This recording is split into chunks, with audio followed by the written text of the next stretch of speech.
From the day the first banker loaned the first depositor's gold coin, it was impossible to reconcile the total of all receipts issued with the amount of gold available to honor it. The gold-backed monetary system was finally destroyed by this impossibility.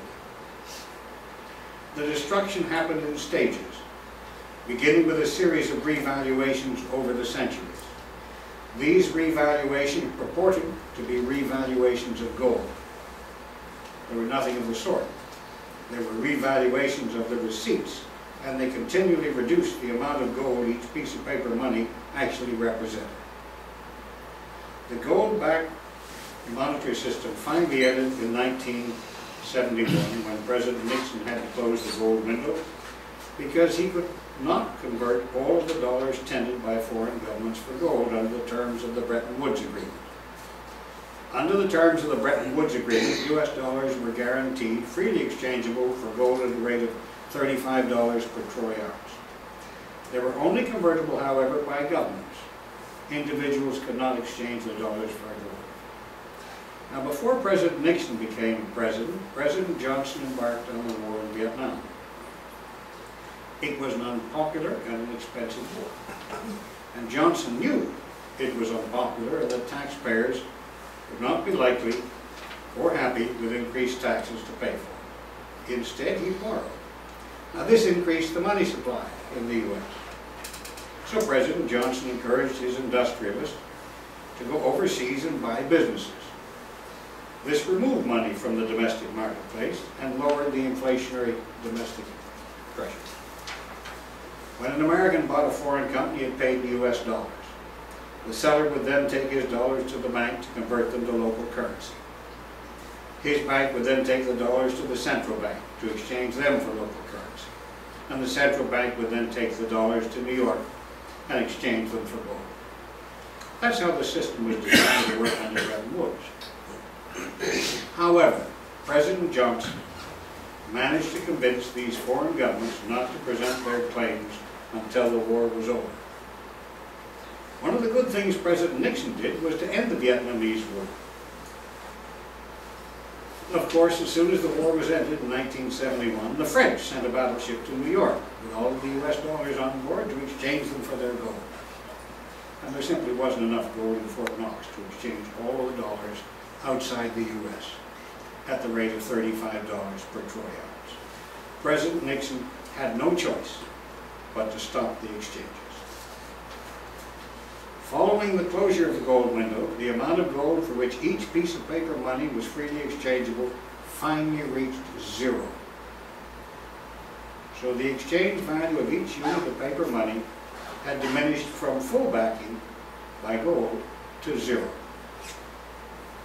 At each stage of this destructive process, gold itself was blamed by bankers for being too restrictive on their ability to lend. As we can now see more clearly, the reality is that banks were too busy producing fraudulent receipts purporting to represent more gold than the banks or even Fort Knox actually held.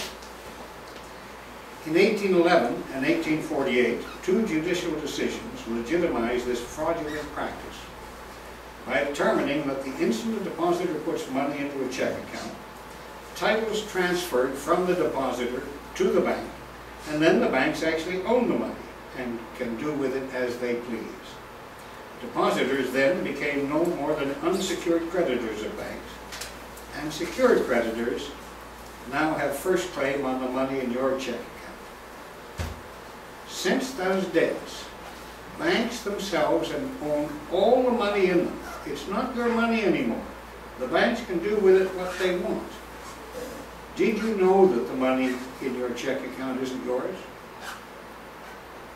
The money lending operation of banks is now perfectly legal. It's no longer a fraud, at least legally. But the mechanism contains the same misrepresentation. It's fundamental part of the onward lending of depositors' funds. And here's the root of both,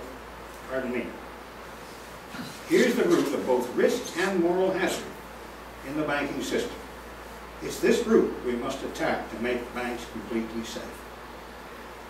Now, what are some of the most serious side effects of the onward lending of depositors' funds by banks? Well, one, of course, all the money in the banks belongs to the banks, not to the depositors.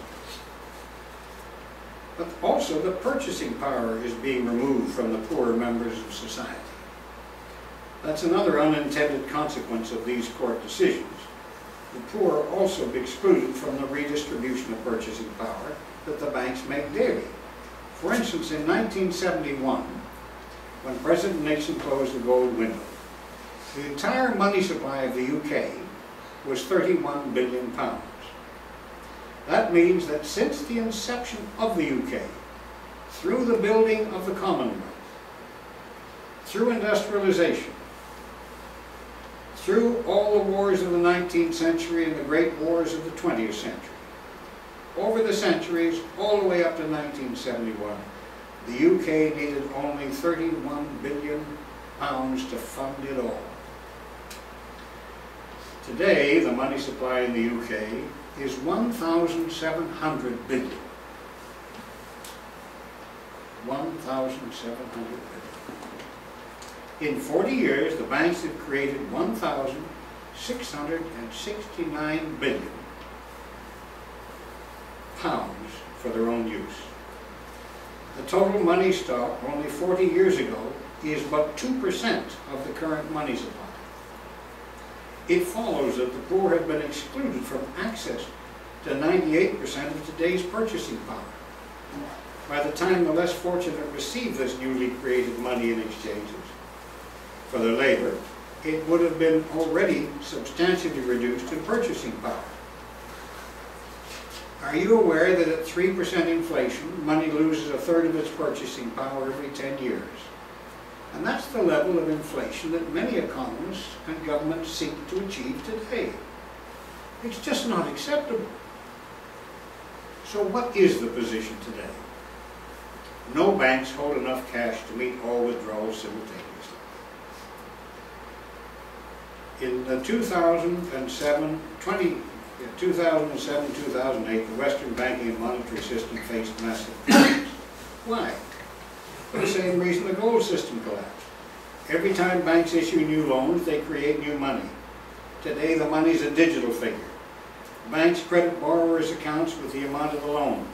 The total deposits increase and the money supply increases. But the amount of cash available to meet it doesn't increase. No bank holds enough cash to meet all withdrawals at the same time. When a rush occurs, banks look to lenders of last resort to bail them out. But the system of central banks as lenders of last resort has now failed. Banks used to depend on central banks as lenders of last resort to bail them out. In 2007-2008, the central banks alone couldn't do it, and taxpayers had to bail them out. Bankers have always loaned to their point of imprudence in pursuit of maximum profit. This pursuit first destroyed the gold standard, now it's destroyed the central bank standard.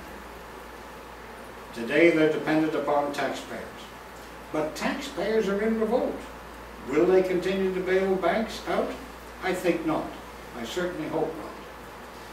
The world is also awash with debt at the moment. And yet there's a hue and cry to get banks to lend again.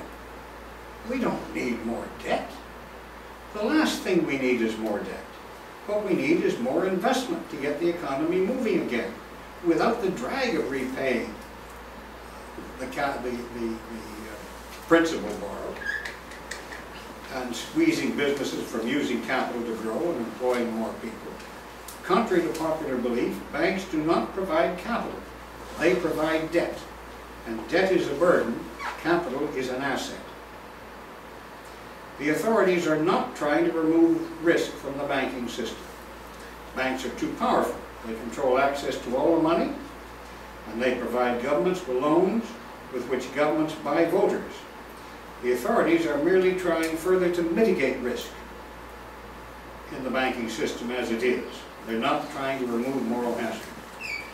They're merely trying further to mitigate moral hazard.